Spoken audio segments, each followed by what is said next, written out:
Bienvenue sur le podcast des atypiques sensibles, un podcast dédié à tous ceux qui n'entrent dans aucune case. Je suis Nadège, coach de vie certifiée spécialisée dans l'accompagnement des atypiques sensibles. Mon objectif au travers de ce podcast est de te permettre de mieux te comprendre et d'oser te montrer tel que tu es. Ensemble, allons faire briller ton unicité. Ici, pas de blabla, mais du peps, de la joie, de la créativité et beaucoup de bienveillance. Si ce podcast te plaît, laisse 5 étoiles et un avis, ça lui permettra de voyager et d'agrandir la communauté des atypiques sensibles.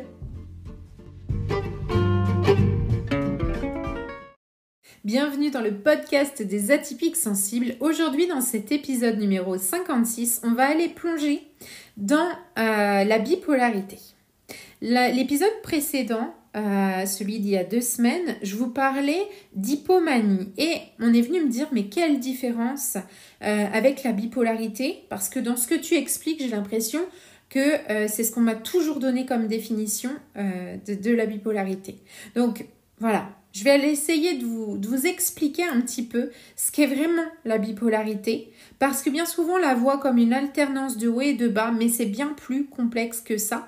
Et pour les atypiques sensibles, notamment pour les hypersensibles et les hauts potentiels, les nuances de la bipolarité peuvent être particulièrement déroutantes. Donc dans cet épisode, on va d'abord définir la bipolarité ensemble et explorer ses liens avec les atypiques sensibles. On va déterminer aussi quel type d'exercice créatif peut nous aider à exprimer, à mieux comprendre ces fluctuations émotionnelles et à nous offrir vraiment un espace de libération artistique. C'est un exercice qui sera utilisable pour les personnes bipolaires, mais aussi pour toutes les autres, parce que tout exercice d'art-thérapie est ouvert à quiconque, tant qu'on sent que c'est juste pour nous. Alors, la bipolarité, c'est un trouble bipolaire, c'est la même chose, trouble bipolaire, bipolarité. C'est un trouble de l'humeur qui se caractérise par des épisodes d'hypomanie et de dépression. Donc, il y a vraiment plusieurs types de bipolarité, mais le plus souvent, on parle de bipolarité de type 1. Les épisodes maniaques sont sévères et de type 2, si on observe des épisodes hypomaniaques moins intenses que la manie. Alors, les personnes atteintes de ce trouble-là peuvent passer d'un état d'euphorie extrême, d'excitation et d'énergie intense à une dépression profonde, avec une tristesse écrasante, un manque d'énergie. Donc là, on voit bien la différence avec une simple phase d'hypomanie où on a des idées, on est créatif et pouf, le soufflet retombe et puis on revient à un état basique. Là, c'est vraiment, ça monte très très très très haut. Il y a vraiment ce côté euphorique, extrême, excitation, énergie débordante, intense, et pouf. Là, c'est même pas le soufflet qui retombe, c'est qu'on tombe dans le trou. Il y a vraiment la tristesse qui nous écrase, le manque d'énergie qui pointe son nez. Alors, chez les hypersensibles, chez les hauts potentiels, la bipolarité, elle peut être vraiment difficile à diagnostiquer, à comprendre. Pourquoi ? Parce que, comme pour d'autres troubles, ces atypiques sensibles, ils ressentent tout avec une intensité accrue. Du coup, ça noie un peu les symptômes de la bipolarité. C'est plus complexe à identifier parce que chez un individu lambda, la bipolarité, elle va être plus prononcée. Alors que là, finalement, le haut potentiel et l'hypersensibilité viennent un peu brouiller les pistes. Les hypersensibles, si on prend cet exemple-là, ils vivent déjà chaque émotion avec une profondeur intense. Parfois, même au point de se sentir totalement submergé par leurs sentiments. Et finalement, quand une personne hypersensible traverse un épisode de manie ou d'hypomanie, elle peut se sentir encore plus euphorique, encore plus pleine d'énergie qu'une personne non hypersensible. Donc, en phase dépressive, ça va être la même chose. L'intensité de la tristesse, elle peut être si profonde qu'elle devient paralysante. Et ces mouvements-là, ces fluctuations extrêmes, elles peuvent être vécues vraiment comme des montagnes russes émotionnelles où on perd facilement et totalement ses repères. Si on prend un autre exemple chez les hauts potentiels, qui ont souvent un petit peu d'idées, c'est vraiment le côté esprit en ébullition, La manie, elle peut se manifester par des périodes d'idées créatives encore plus intenses, d'hyperactivité mentale et physique, et par cette espèce de besoin irrésistible de réaliser 1000 projets à la fois.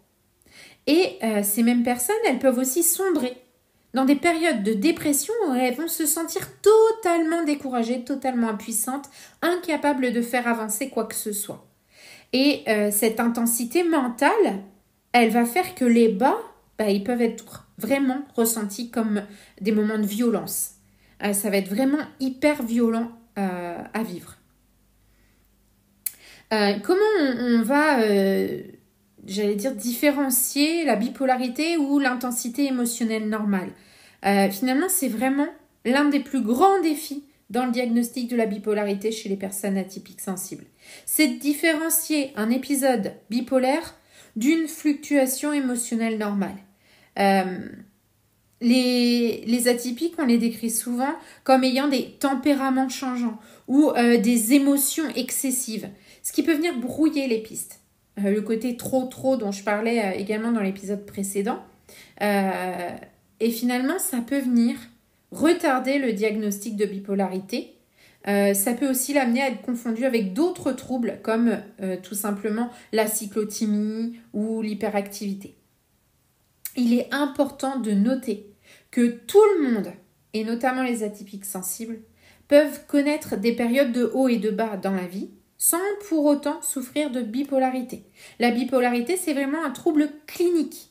On la retrouve vraiment dans le tableau clinique, avec des cycles maniaco-dépressifs qui viennent perturber significativement la vie quotidienne, professionnelle et sociale.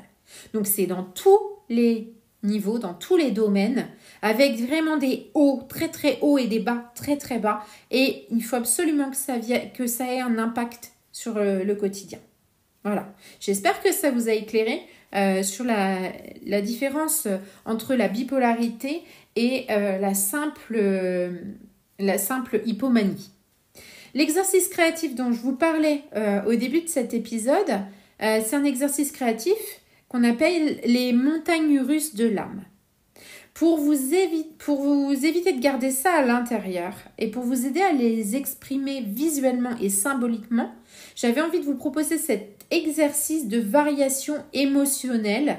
C'est vraiment ça. C'est une manière de donner forme à ces montagnes russes, à ces fluctuations d'humeur et d'apprendre à mieux les comprendre en passant, bien évidemment, par le processus créatif. Là encore, vous allez pouvoir prendre une feuille de papier. Peu importe le format, vous pourrez prendre un carnet, une grande feuille, ce que vous voulez. Des couleurs, crayon, feutre, peinture, pastel, ce que vous avez envie de prendre. Vous pouvez peindre avec un pinceau, avec vos doigts, avec une éponge, avec n'importe quoi. Et vous allez aussi mettre de côté un vieux magazine, des photos, des images que vous allez pouvoir découper et bien entendu des ciseaux et de la colle. Vous allez prendre dans un premier temps votre feuille de papier et commencer par dessiner des montagnes russes ou un chemin sinueux qui monte, qui descend, comme un parcours d'émotions. Des hauts qui représentent des moments d'énergie, d'euphorie, la créativité, la manie, et les bas qui représentent la tristesse, la fatigue, peut-être même la dépression. Vous allez prendre vos couleurs et vous allez commencer à remplir chaque partie de ces montagnes russes avec des couleurs qui représentent vos états émotionnels. Des couleurs vives, lumineuses pour les moments d'euphorie, des couleurs plus sombres, plus froides pour les phases moins agréables, pour les phases plus sombres. Laissez vraiment libre cours à votre imagination, à vos émotions. Vous allez ensuite pouvoir découper des images, des symboles dans les magazines pour vous représenter des objets ou des personnes qui vous aident à traverser ces phases. Par exemple, si vous êtes dans une phase où vous avez besoin d'être stabilisé, peut-être que vous allez pouvoir coller l'image d'une encre. Si vous êtes dans une phase de renaissance après la difficulté, peut-être une fleur qui éclot. Et vous allez ainsi identifier vraiment dans les montagnes russes de vos émotions les moments où tout semble stable, ni trop haut, ni trop bas. Et à ce moment-là, vous allez pouvoir utiliser une couleur apaisante, peut-être un bleu clair, un vert tout doux, pour représenter ces phases de tranquillité où vous vous sentez en équilibre. C'est vraiment important de repérer ces moments parce que vous allez pouvoir y revenir plus tard en conscience. Une fois que vous avez terminé, comme d'habitude, prenez quelques minutes pour observer ce que vous avez créé. Observez comment se présentent vos montagnes russes émotionnelles. Où sont les moments les plus intenses? Où se trouvent les plateaux d'équilibre? Prenez vraiment ce temps pour réfléchir à la manière dont vous pouvez naviguer au mieux entre ces pics d'émotions et ces creux et comment vous pourriez vous ancrer dans les moments de stabilité. Le but de cet exercice, c'est vraiment de vous aider à comprendre comment ça se passe en vous et à externaliser ça, à l'ancrer dans la réalité. C'est pas seulement de dessiner ou de créer, mais c'est vraiment d'aller explorer vos ressentis profonds, de les rendre plus réels pour mieux les apprivoiser. Merci d'avoir écouté cet épisode du podcast des atypiques sensibles sur la bipolarité et les atypies. On a vu que ce trouble de l'humeur, c'est bien plus complexe que de simples hauts et de simples bas, que parfois l'hypersensibilité ou le haut potentiel peut venir mettre un peu le flou.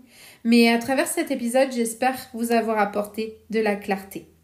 Si vous avez des questions, des suggestions de thèmes ou des témoignages à partager, n'hésitez pas à me contacter. D'ici là, prenez soin de vous. À très bientôt pour un nouvel épisode du podcast des atypiques sensibles. Je vous laisse mettre un avis ou 5 étoiles sur votre plateforme d'écoute préférée et je vous remercie. À très vite.